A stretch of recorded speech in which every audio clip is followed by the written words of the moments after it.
The Holdovers only recently came out in the UK, and it has been getting some bums in seats. It's been competing against things like the new Mean Girls musical, and we'll see how long it can last, because there's going to be a big switch up in the cinema roster this coming weekend.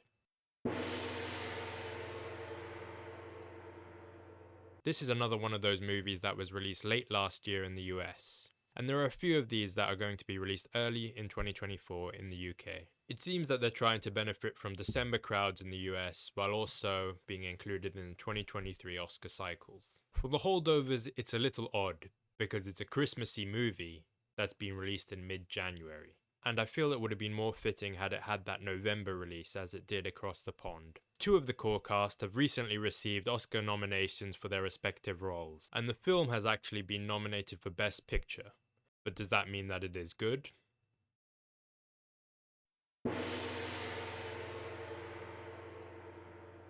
Paul Giamatti is our lead, an ancient civilizations professor at a New England boarding school, and he's assigned to watching over the Holdovers, a group of kids with nowhere to go over the Christmas period. He's punished with this brutal task because he refused to give an undeserving, entitled student the required grades to get into their desired college, despite this kid's father donating all sorts of money to the school. So this tells you something about our character. He has that academic integrity. But more generally, he's just very Scrooge-like. He's everyone's least favourite teacher, and he really just does the most. While holding over, he spends time primarily with head chef and grieving mother, played by Dave Joy Randolph, and one of his other students, Angus, played by Dominic Sessa.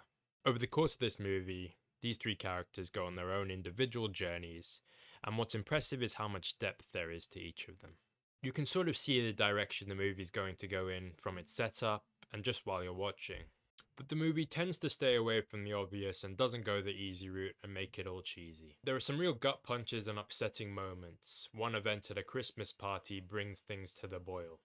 And that scene sort of encapsulates what the movie was about for me. The film covers class, privilege, grief, and integrity.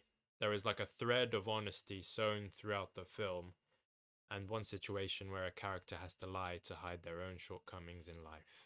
And it was interesting to hear the justification behind that lie and the character's rationale for lying, because it's a little white lie that I'm sure many have been tempted to make. Paul Giamatti embodies his character in this movie, and you might be able to see similarities between him and teachers you remember from school, or potentially just from people you know from everyday life. Dave Joy Randolph's performance is very important to the movie, and she's a worthy winner of the Golden Globe this year. All three leads do a good job at depicting the changing dynamic over the course of the movie. And that means you really feel like you are watching something that was made in the 70s. Not only because of how the film is shot with the film grain and zoom effects, but also because of how the characters interact with each other and the warmth you feel while you're watching it.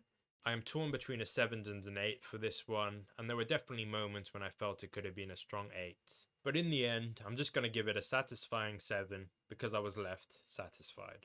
It's a very chill cinema experience, a bit of a throwback, and it would also just be a nice movie to watch during the Christmas time with your family. The quote of the film is, "It's this one. This is the one you should look at."